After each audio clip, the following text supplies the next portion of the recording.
Well, under that tree there looks like a good place to shelter for the night. Hopefully by sometime tomorrow I'll be home.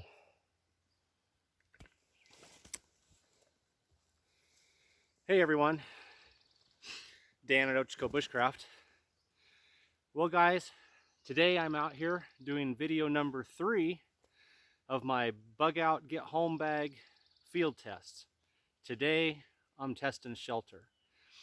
Now in the scenario I just started this video with, I had supposedly been out here walking for a day, was not going to make it home and needed a place to shelter, and found this tree with a lot of pine needles underneath and a lot of branches overhanging, and that's where I'm going to build my shelter. And that's one point I want to make before I start on this shelter field test and showing you guys how I might use the gear that I chose in my bug out get home bag for a shelter. Take advantage of natural resources. Okay, I came upon a pine tree that's got some branches that are, only like 4 or 5 feet off the ground, that are pretty thick. You'll see this when I go over there to do my shelter, that are actually supplying some overhead cover. There's a thick bunch of pine needles underneath. I can just rake those up together, and I've got bedding underneath me, and I've already got partial shelter over my head, a little bit of wind block on one side.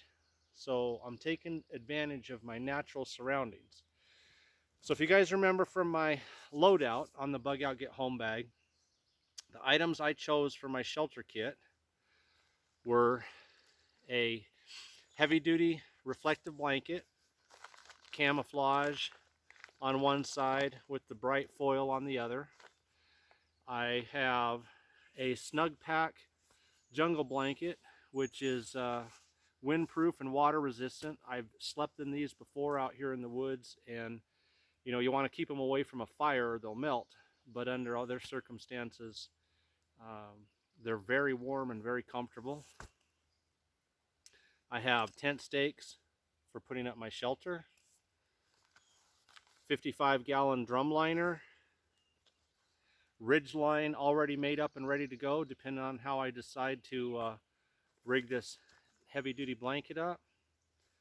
And I have 4 prusik knots already made up that I carry in my kit with me, so that I don't have to stop and mess around making prusik knots, ridgeline, etc., or carving tent stakes. It's a get home bug out bag, not a bushcraft bag. I just want to get home or get to my bug out location. Final item I chose, which is part of my shelter kit, and I'm going to test this out today and see how it works, is a 36-hour emergency candle. This is kind with 3 different wicks.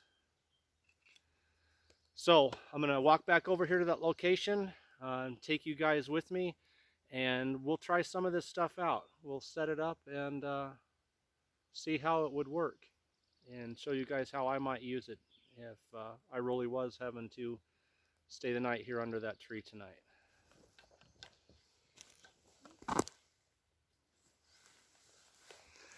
Okay guys, as I said, I'm taking advantage of natural resources. So I got this big old pine tree with low hanging branches, and down here on the ground a whole bunch of pine needle debris. So I'm gonna get started, show you guys how I might use this gear that I chose to make an emergency shelter.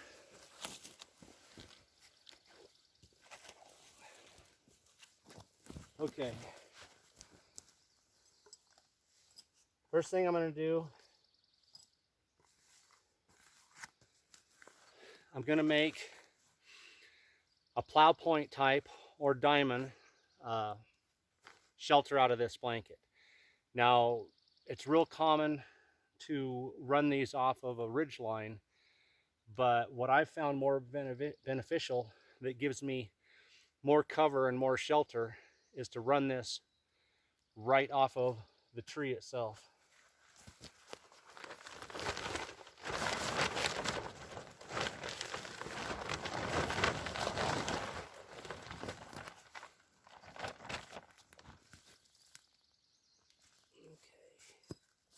So I've got my ridge line, but I'm only going to need a little bit of it. I'm just going to wrap it around the tree through this loop, this first grommet, sorry about that, first grommet hole, and just tie a simple overhand knot a couple times to hold this up tight against this tree.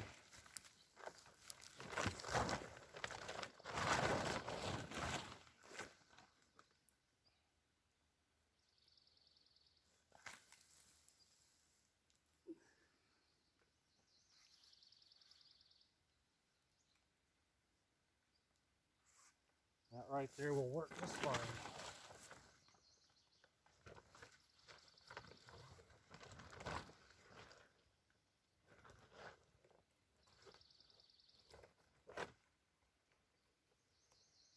Don't need really to do up anything special for this right here. I could make a toggle or something if I wanted to make it a little tighter, but right now I'm just keeping it simple. Okay. Now I'm going to take my stakes and I'm going to stake down the other 3 corners.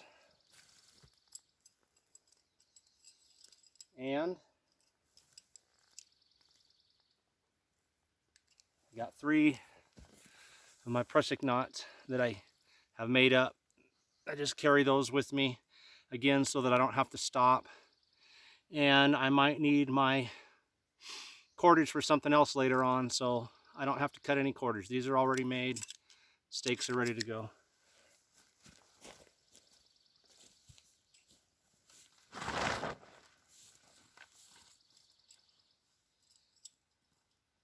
I'm just taking my prusik loop, putting it through the grommet.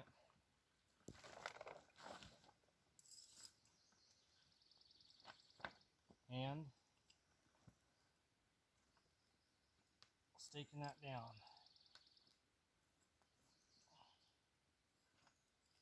Okay. Get the back side over here.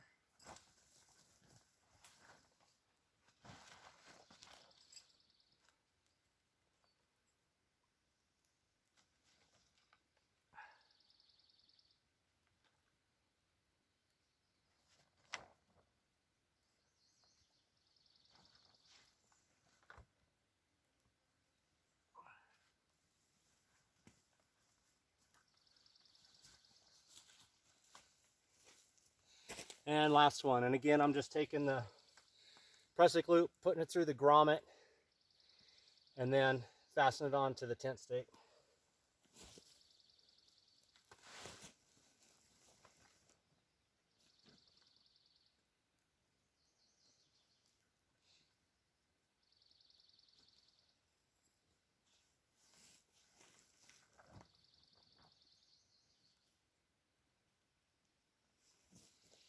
Okay guys, basic part of my shelter is up.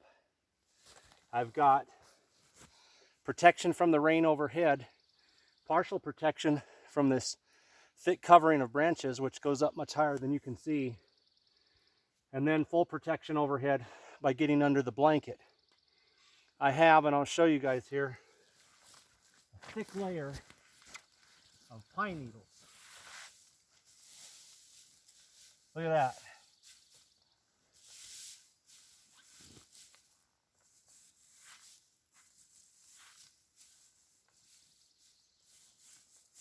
See that? Nice thick layer of pine needles to keep me insulated from the cold ground. This little gap on this side behind the tree. All I need to do is take a pole. Let's see.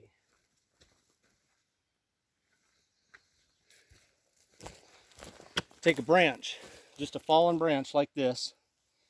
Come back here and lean that up in there. Okay, I don't know if you guys can see that, probably not, but I've got it leaning right back here in that little gap, I've got a branch lean in there, and now I can take some fir boughs and some pine needles and shelter off that corner. Once I've done that, there's one opening and one opening only, and that's right here to the front. So as long as I built this in the correct direction, and I could flip it over and turn it the other way, but right now the wind is coming from this way. So with that little gap blocked off, the wind coming this way, I am protected from the wind, I am protected from the rain. All the pine needles bunched up down here, I'm protected from the cold from the ground. And I have a heat reflecting blanket. You know, my back's going to be up close to it. It's overhead. It's going to help reflect some of my body heat back at me.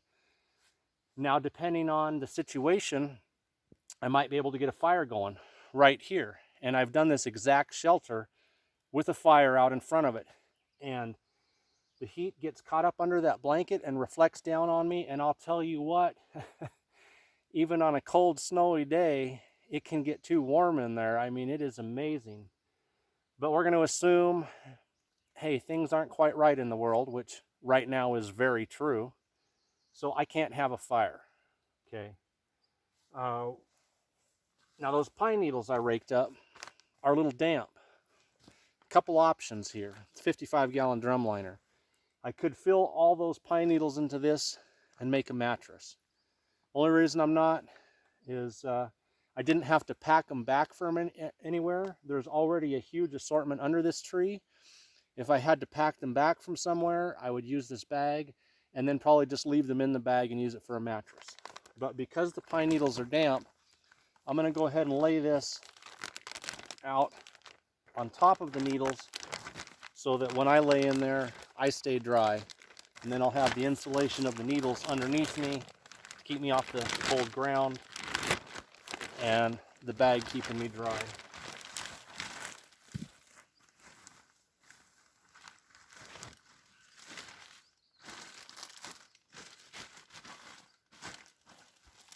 Okay.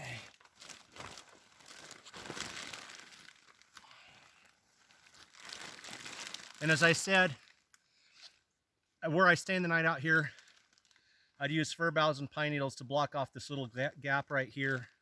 I've got a tree right here. So, protected from the rain, protected from the wind. This is going to reflect some of my body heat back at me. I've got that Snug Pack jungle blanket, which I'm going to wrap up in. Well, what if I need a little more heat? What if it's just too cold to be comfortable out here, even with all of that? Theoretically, never done this. Read about it being done. We're going to test it and find out if it was written by someone who knows what they're talking about or just another armchair survivalist. And you guys know there's a lot of those out there. So I'm going to take this. I'm going to light these 3 wicks. I'm going to set it back under here carefully. I'll clear a little spot real fast.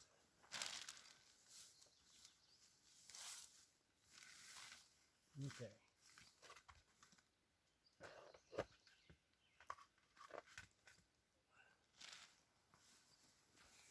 Now you guys aren't going to be able to see this, unfortunately, once I get it in there,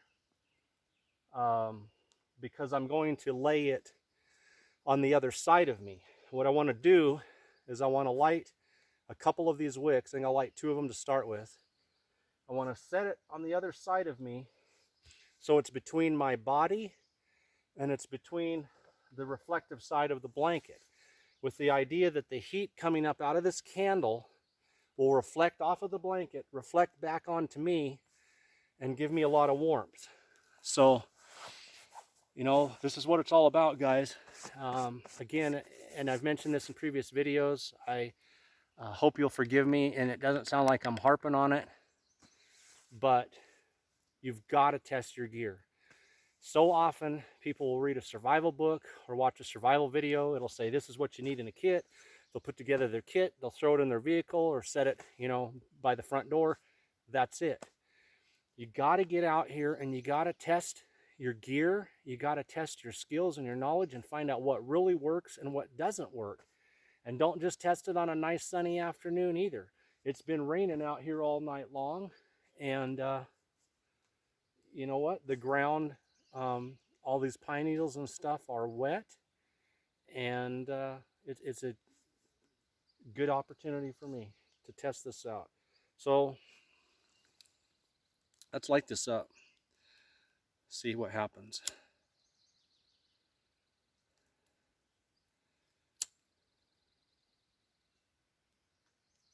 Okay, there's one. There, come on. There's two.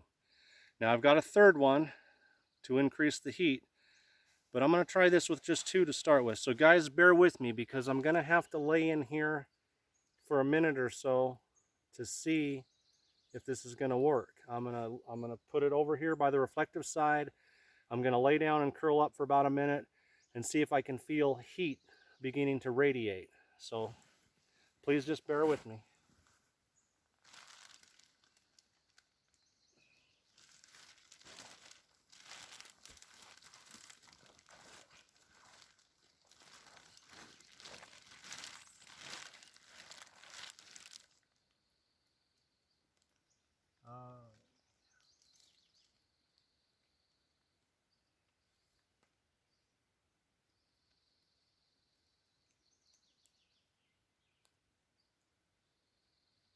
I can already feel the heat from the candle, guys. I think you can see the glow of it right here. Yeah, you can in the camera. The heat is already reflecting off the blanket and back onto me. So I roll my body towards the candle so that I'm trapping the heat between me and the blanket. I can feel a warming effect already.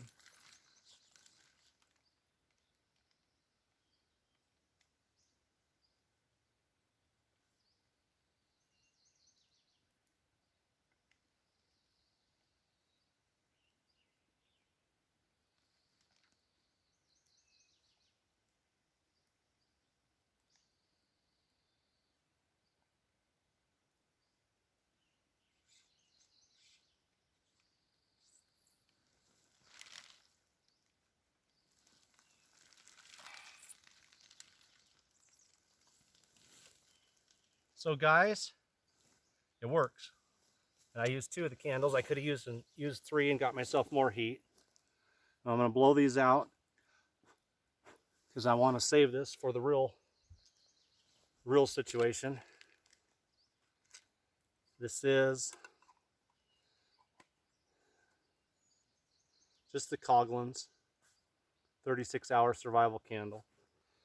But I was surprised. I figured it would have taken longer to feel it, but it didn't. Once I got my body in there next to it, I could feel both the heat from the candle coming. I was laying kind of like this with my hands, so you know your hands get cold. My hands were getting warm right away, and then I could feel the heat start to radiate back down from the blanket. Now it didn't fill up the whole area, but around my main part of my body right here, I could feel warmth coming down and warmth coming from the candle, and that's something. You know, it's not a heater, it's not a fire, but if this is the only thing I have, and I do need some additional heat in getting home, it worked. In fact, I imagine when I had this area right here blocked off, as I said I would, with fir boughs and pine needles, so that no cool air is coming in there, I would imagine it would trap that much more heat around that area, around my upper part of my body where I get the coldest. And that's a plus. That's a plus. Wrap up in my blanket. Make sure I've got a little area cleared out because I don't want to catch the pine needles on fire. So I'd clear a little dirt area around this. Wrap up in my blanket, turn on my side, catch the heat that it's reflecting down, and stay out of the wind, stay dry. Next morning, load my stuff up, throw my pack back on, and continue on my journey, whether it be to my bug out location or getting home. Anyway, guys, that is my shelter kit for my bug out get home bag. And first field test, 2 thumbs up. I'm very happy with everything. Again, choose natural resources. Don't just grab, oh, here's a tree to tie off to. Look around. I've got trees all around me, but this one particular tree stood out with having all kinds of natural cover and a whole lot of these already piled up underneath, so I didn't have to tie off to this tree, then walk over to this tree and grab stuff. I saved myself time, I saved myself work, and I gave myself added protection. And that's, you know, a big part of this, taking advantage of your natural resources. So one field test to go, guys, and that is tools. I have not tested the SE5. I have not tested the little Pocket Boy saw, saving those for last. And so please keep watching. I hope you're enjoying these. I hope that it's helping you in preparations of your own bug out and get home bags. Take care, guys, and thanks for watching and supporting this channel.